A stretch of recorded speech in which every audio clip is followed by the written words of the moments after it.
ರಾಮ ರಾಮ ಗುಣ ಸೇಮ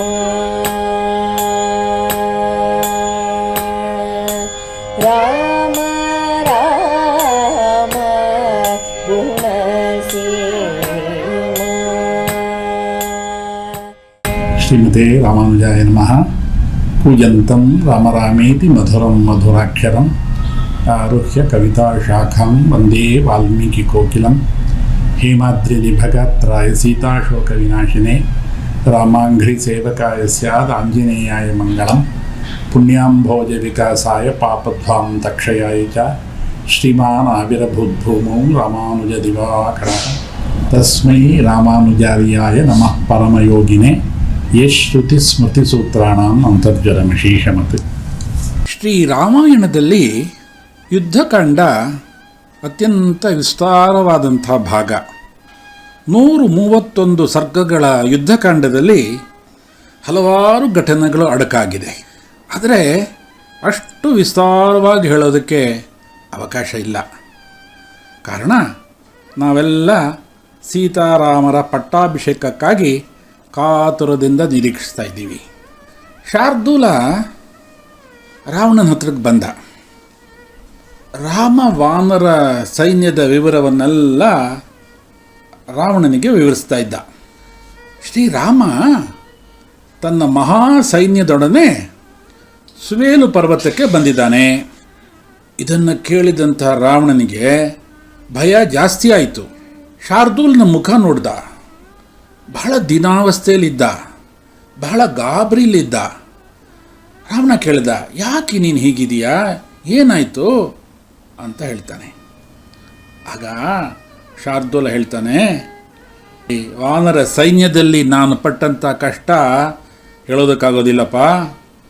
ವಾನರ ಸೇನೆ ರಹಸ್ಯ ತಿಳಿಯೋದು ಸಾಧ್ಯನೇ ಇಲ್ಲ. ದಾರಿಯಲ್ಲಿ ಎಲ್ಲ ಕಡೆ ಪರ್ವತಾಕಾರವಾದಂಥ ವಾನರರು ಸೇರಿದ್ದಾರೆ. ನನ್ನನ್ನು ಹೇಗೋ ಗುರುತಿಸ್ಬಿಟ್ರು. ವಾನರೆಲ್ಲ ಸೇರಿ ಮುಷ್ಟಿಗಳಿಂದ ಅಂಗೈಗಳಿಂದ ನನ್ನನ್ನು ಹೊಡೆದು ಬಿಟ್ಟರು. ನಂತರ ರಾಮನ ಹತ್ರ ಕರ್ಕೊಂಡು ಹೋದರು. ರಾಮ ತನ್ನ ದಯೆ ತೋರಿಸ್ದ. ಜೀವ ಸಹಿತ ನಾನು ಇಲ್ಲಿಗೆ ಬಂದೆ ಅಂತ ಶಾರ್ದೂಲ ರಾವಣನಿಗೆ ಹೇಳ್ತಾನೆ.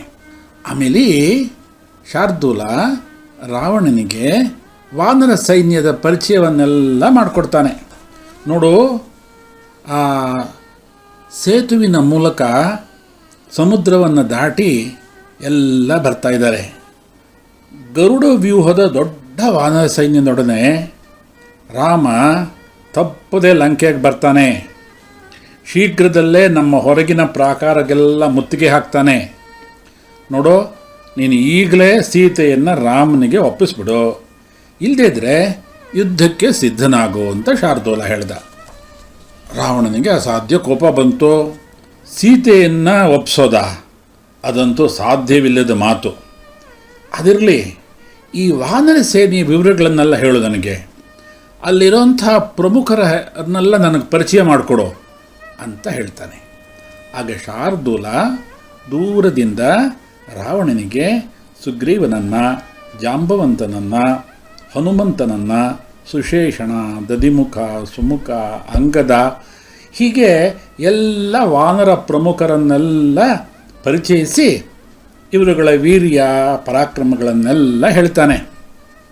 ಶಾರ್ದೂಲ ಹೇಳ್ತಾನೆ, ಇವರೆಲ್ಲ ಸಾಮಾನ್ಯರಲ್ಲ, ಇವರೆಲ್ಲ ದೇವಾಂಶ ಸಂಭೂತರು. ಯುದ್ಧೋತ್ಸಾಹದಲ್ಲಿ ಅಪರಿಮಿತ ಉತ್ಸಾಹ ಅವರದು. ವಾನರ ಪ್ರಮುಖರು 10 ಕೋಟಿಗೂ ಮೀರಿ ಇಲ್ಲಿದ್ದಾರೆ ಅಂತ ಹೇಳ್ತಾನೆ.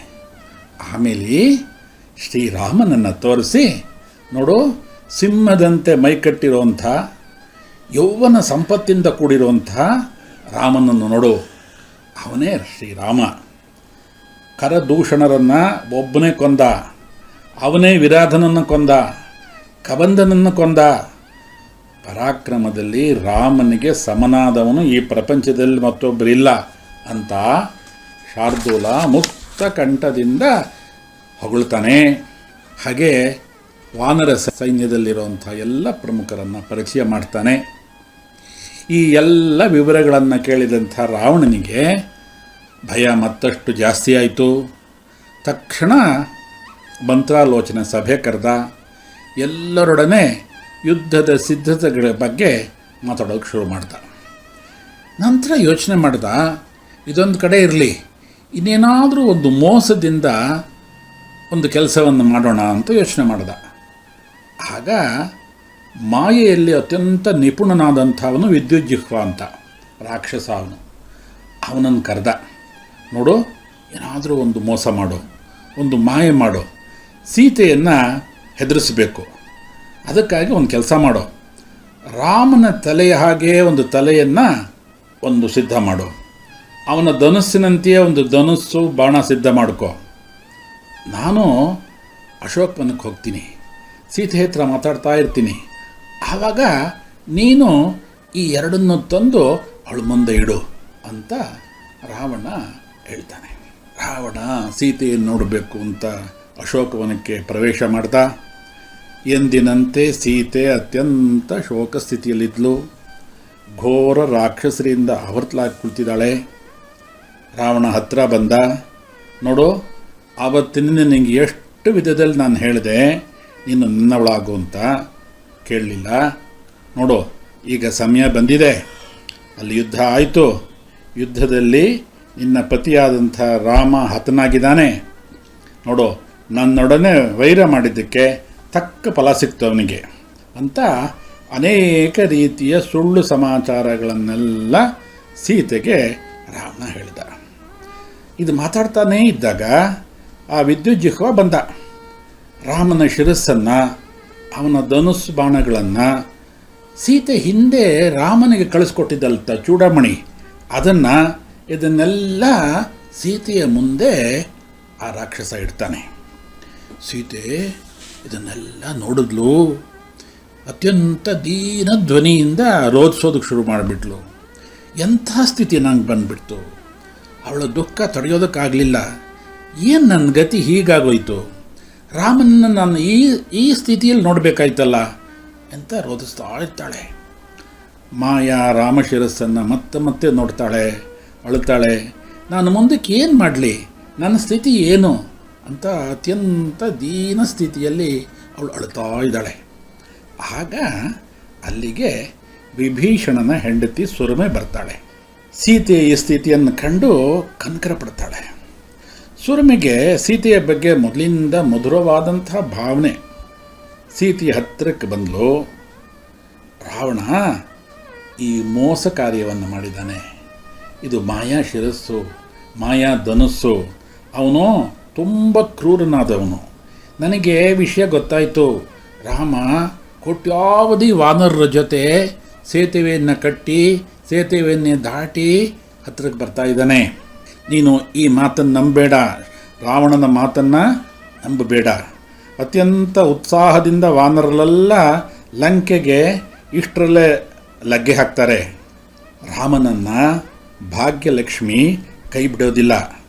ನೀನು ಆದಷ್ಟು ಶೀಘ್ರ ರಾಮನೊಡನೆ ಸೇರ್ತೀಯ, ಇದರಲ್ಲಿ ಖಂಡಿತ ಸಂಶಯ ಇಲ್ಲ ಅಂತ ಸುರಮೆ ಸೀತೆಗೆ ಎಲ್ಲ ರೀತಿಯ ಸಮಾಧಾನವನ್ನು ಹೇಳ್ತಾಳೆ. ನಾಳೆ ಮುಂದಿನ ರಾಮಕಥೆ. ಲೋಕ ಸಮಸ್ತ ಸುಖಿನೋ ಭವಂತು. ಶ್ರೀಮತೆ ರಾಮಾನುಜಾಯ ನಮಃ.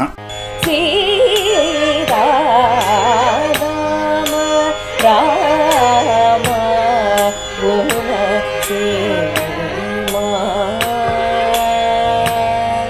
ಆ